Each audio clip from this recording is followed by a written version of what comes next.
Emergency care bye doctor Shaon থেকে আপনাদেরকে স্বাগত। আজকে আমরা কথা বলবো আমরা আইসিইউতে কোন রোগীগুলোকে সাধারণত লাইফ সাপোর্ট দিয়ে থাকি।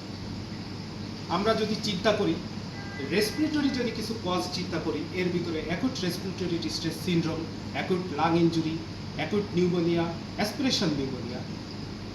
আমরা কার্ডিও সার্কুলেটরি ফেইলিওরের ক্ষেত্রে যেমন cardiogenic shock, pulmonary oedema, cardiac arrest, myocardial infarction, কিছু নিউরোলজিক্যাল কিছু কন্ডিশন আছে, যেমন জ্ঞানের মাত্রা যদি 8-এর নিচে কমে যায়, পেশেন্টের কারো যদি স্ট্রোক হয়, ব্রেইন স্ট্রোক, সেটা হতে পারে রক্ত জমাট বাঁধা অথবা রক্তক্ষরণ, পেশেন্টের যদি সিজার অথবা কনভালশন এবং হেড ইনজুরি।